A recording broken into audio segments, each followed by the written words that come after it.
Hello everyone, this is Achintya Das. I am Deputy Director of Research Informatics at Syngene, and today I'll be talking to you about how we use AI for early drug discovery, specifically lead identification and optimization. We can view AI and informatics as an aid to enable decisions as you progress along a drug discovery program, learning from data, whether generated on the same project or generated earlier. For target identification, we integrate omics data coming from multiple sources with network biology, with known pathways to establish target disease and drug associations. This will help you come up with mechanistic connections between the target and disease, help predict druggability, and prioritize targets. As we move to the compound identification stage, various predictors of ADME and tox combined with computational molecule design approaches help you do multi-parameter optimization to arrive at the best molecule for your program. Preclinical development is supported by developing biomarkers of disease, signatures for particular endpoints. You could arrive at the optimal formulation by doing models of various formulations. And in the clinic, we can integrate patient data with biology to do translational sciences, come up with responder, non-responder analysis, stratify patients, and learn from the trials to do adaptive trial design. At the beginning of a program, we overlay the big data that comes from various disease experiments on a heterogeneous network of protein-protein interactions overlaid over drugs and diseases. This helps you find connections between the results of the omics experiment with biology. You can identify which are the proteins which are drivers of disease, which proteins get differentially expressed because of downstream events, and this helps you prioritize the targets which would be potential targets to modulate that particular disease. In addition, because we are looking at various pathways, other proteins that are connected to this protein of interest, you can also look at what would be the safety profile. Will there be any adverse effects when you target that particular that protein? Once you have a set of targets prioritized for your disease of interest, what we do is assemble a broad range of information around that target. What are their homologs, paralogs? What is their expression profile? What are the networks or pathways that they modulate? We combine that with other factors which are related to what kind of modality is suitable for the particular target. This is related to localization of the target, whether the expression profile points to a certain type of modality. What is the selectivity within families? Are there modalities known for that target or for that particular family of proteins? And combining all this with an evaluation of safety concerns from looking at various polymorphisms that are connected to that target, the network neighborhood in which that target exists, all that goes into a scoring function in our AI platform, which prioritizes the targets not only based on the suitability to disease, but also the druggability. It gives an idea of the modality that you'd want to adopt for that particular target. It gives you a connection with the mechanism action by which that target will modulate the particular disease.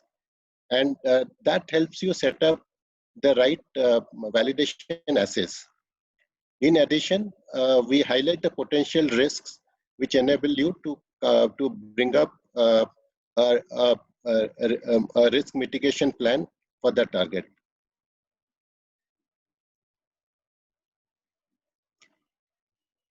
So here is a case study of where we repurposed drugs using this particular methodology. A biotech company had done a Drosophila screen and identified a set of Drosophila genes which showed a pain phenotype in their RNAi screen. And we were tasked with the job of identifying existing drugs that can be repurposed for that particular disease area. So we started off by mapping the Drosophila genes to their human autologs. We looked at these autologs on the protein-protein interaction network, identified their binding partners, and looked at their relevance to pain. We looked at which of these proteins are connected to pain signaling, how many of pain signaling pathways are these proteins connected with, what part of the network do they lie in, what is the connection with other pain molecules. Based on this, we prioritized 13 targets. And then we started looking at the drugs which are associated with these targets. So once we got the drugs, we started filtering them on prior art for pain, whether they've been used or patented for pain. We looked at adverse effects, and if they had adverse effects related to cardio or GI toxicity for sedation, we filtered them out, and we selected 2 drugs for evaluation. These have been now tried out in preclinical models, and they have shown broad analgesic efficacy both for neuropathic and nociceptive pain. Because of the nature of the molecules, we do not see any GI, cardiotox, or sedation effects, and they're currently undergoing phase 2 trials. Moving on to molecule design, our ADME and toxicity prediction models are built from various properties depending on the level of complexity and the properties that are needed to predict that particular endpoint. For example, our stability models are used, they use molecular fingerprints and connect them to stability to come up with regression and classification models. Models for like cardiotoxicity are built using binding models. For example, our HERG model for cardiotoxicity uses a docking model. There are other endpoints for which we use pharmacophore models, like for example, the renal toxicity output. For endpoints that depend on electronic parameters like skin sensitization, we use quantum chemical derived parameters. The skin sensitization model is based on several reactivity parameters, and it is much more accurate than using molecular fingerprints. The hepatotoxicity model that we use is a systems model. It's a mechanistic model that takes in the output of the CAD models and predicts hepatotoxicity in a dose and time dependent manner. We combine these predictors of liabilities with CAD methods for design to identify series for lead identification. So the input data that goes into this workflow could be the structure of your target. It could be known ligands. It could be activity coming from various phenotypic or HTA screens. So this data then goes through as assessment in terms of the series in terms of the SAR, and we use that information with knowledge of the target area to look for novelty, then the bio-ICSTS to get around patent issues. We combine ADME and safety with that to prioritize and expand the series. So at the end of it, you get a library of compounds which are optimized for affinity, for novelty, for safety, and for optimal PK properties. And these can be taken for testing.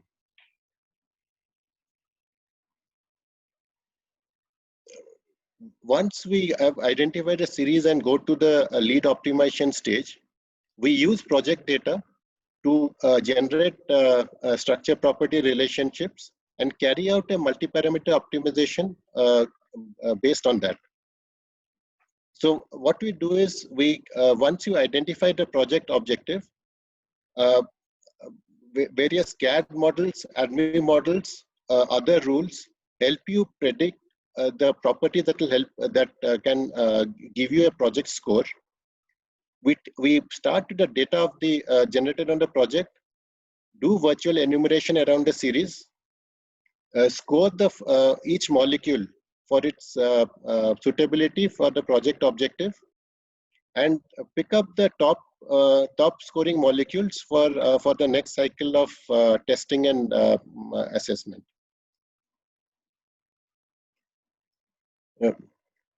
Here is a case study that demonstrates the effectiveness of this approach.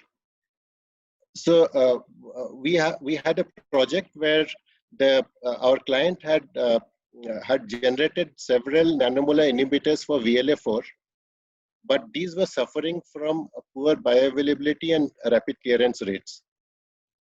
So the ideal antagonist profile wanted to have the best balance of activity, clearance, bioavailability, and volume of distribution. Whereas the best compound parameter shown on the right suffered from poor bioavailability and clearance. And when you started to optimize those, its stability went down. So the stability in mouse, rat, and human came down to between 40 to 60%.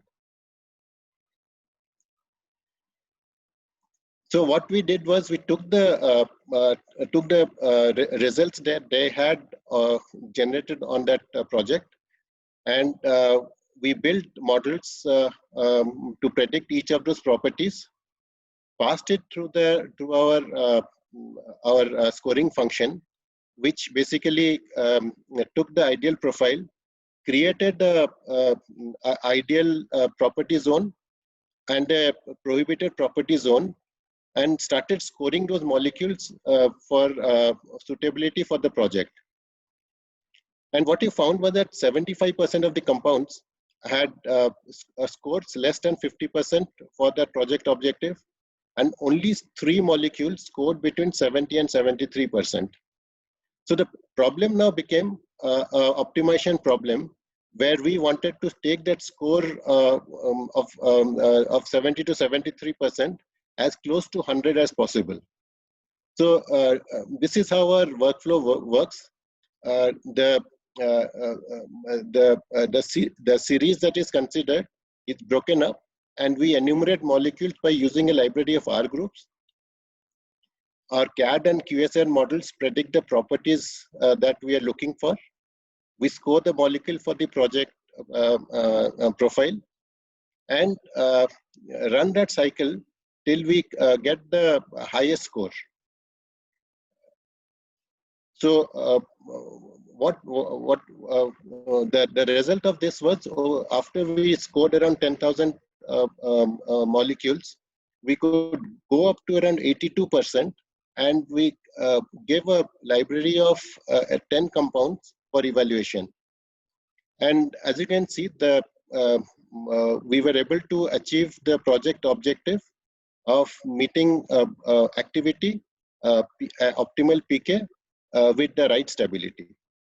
And this was achieved in one cycle, which added tremendous value to the project.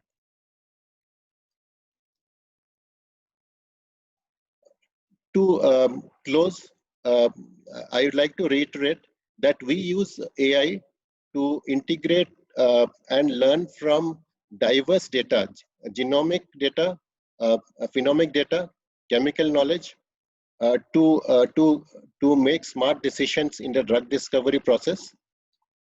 In early discovery, we apply these methods to identify the right target. We then apply these to find the right molecule and improve success rate in the clinic. Thank you.